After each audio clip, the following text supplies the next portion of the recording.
Are stolen passports used for identity theft?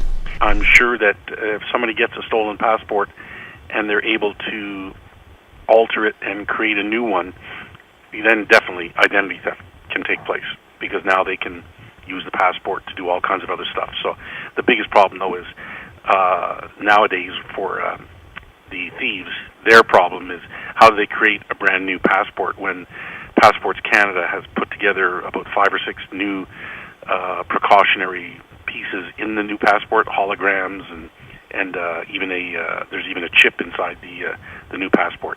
And good luck trying to recreate that person with all that stuff on there. So I think if someone was to get, like, I just looked at my passport, it doesn't have the chip in it. So if someone was to steal my passport, or a passport that was made before this new technology, they probably could recreate them.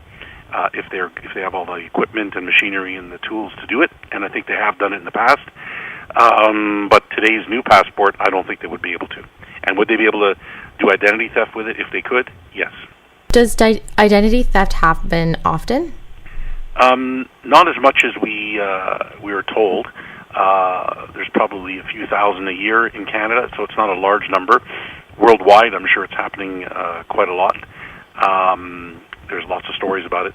Identity theft, when we talk about true identity theft, that's when somebody actually recreates you and now goes and does all kinds of stuff. And it could be, terrorism, it could be crime, it could be financial fraud, stealing your home from you, putting a mortgage on your house, getting car loans, credit cards, all that kind of stuff. That's the real true identity theft. But it's when someone actually really does recreate you, and there's thousands of those going on across Canada, and probably hundreds of thousands into the millions across the world. How can people prevent getting their identity stolen? Well, protect it just like you would protect cash. For example, when you go shopping, don't leave your purse in the buggy, the top part of the grocery buggy. I know every time I go shopping, I always see an open purse in the buggy and the person leaning away.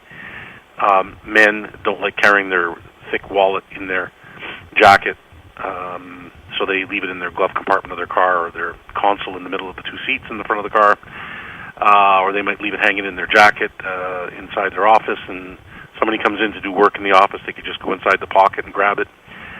So you have to be careful where you leave your wallet and your purse, and if you have any other valuable identifications such as your social insurance card, your birth certificate, and your passport, and you don't need those with you every day, you should put them in a safe place in your house, or put them in a safety deposit box, and when you need them, then go get them.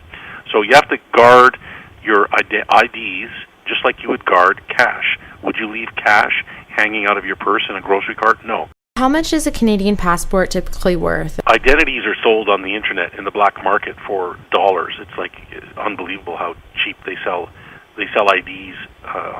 There's black market going on right now where people are buying and selling identifications and credit cards and personal and identifiable information all the time. Passports, because Canada is such a well-known, friendly country, easygoing, people tend to look at our passport with a lot of leniency. Something about our passport, there's a favorable appeal to it. So I'm sure in the terrorist world, there must be some kind of a demand for passports of that nature, and probably because it's so favorable, it probably has a higher price tag on it.